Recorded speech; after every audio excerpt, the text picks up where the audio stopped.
Now, virtual assistant is, like I said in the previous video, is a person who works, across the ocean from you, not across the room.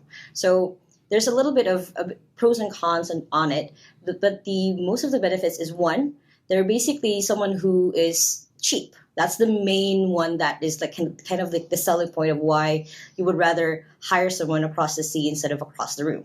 They're cheap because their economy is different.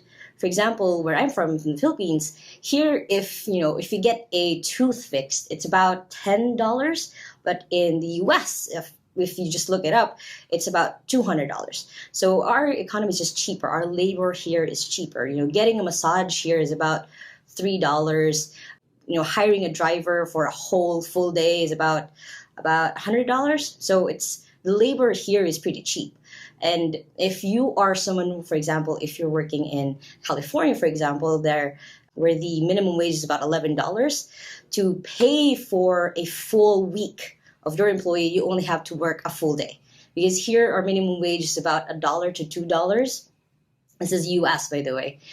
So in other words, to get 40 hours a week out of your employee, you only pay them about $80. So you only have to work 8 hours a week for $11 an hour, and you'll be able to pay for a full week of your employee. So that's how big of a gap it is to have your employee, working, across the ocean. Another benefit is, while you sleep, they work. Because of the time zones, you can just set off, go to sleep at like 8 p.m., send off an email to your employee, okay, I need this and this and this done. And then by the time you wake up, it's already done. It's already, finished. If you are, creating videos, they've already edited what you wanted them to edit, barring any circumstances or any equipment problems, then, it's just done.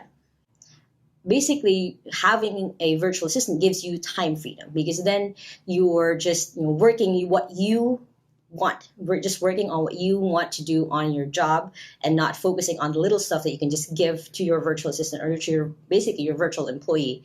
And you don't have to keep focusing on the little things, such as sending mass emails to people or contacting, which for a lot of business people, it's really scary to be a lead person, to just find leads. So you can give that to your assistant. Basically gives you back the freedom of picking on what you want to work for.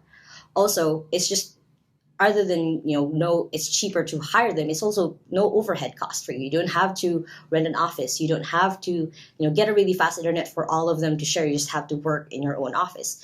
You don't have to pay them for lunch. You don't have to buy them, free food in the office. Basically, it's just you on your computer with a good enough internet, because if you're in a first world country, then that's anywhere.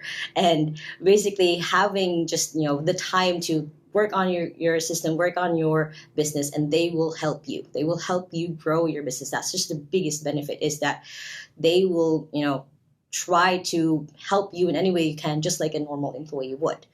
And like the last big benefit of just having a virtual assistant is they're usually a bit more skilled than usual, because they must have started as freelancers, and then when you hire them, you want them full time. They will have like already gone through a lot of different trainings just to get the highest bid on different clients. So they're more skilled than usual, just because they do want to keep their skills up to date. They want to make sure that they still, if you're hiring a programmer, they're always looking at what's the latest.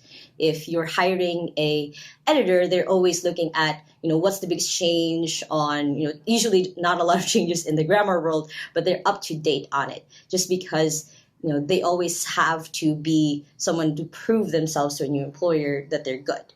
So again, benefits on having a virtual assistant is just one, that it's cheap, not just no overhead cost, but it's also because it's a different economy, you can pay them cheaper. It's fine. It's not slave wages at all. It's just, they're just cost of living is just different from where you are at. Second is that you can basically get back your time. You get to, choose which projects to work on, which tasks you want to work on. You're able to just give them off the tasks that you might be a little bit not of an expert with, to give it to an actual person who knows what they're doing. And just third is that, they're very highly skilled. Usually they usually try to keep their skills up to date and make sure that they're, still an expert of whatever it is that they're doing. And that's it.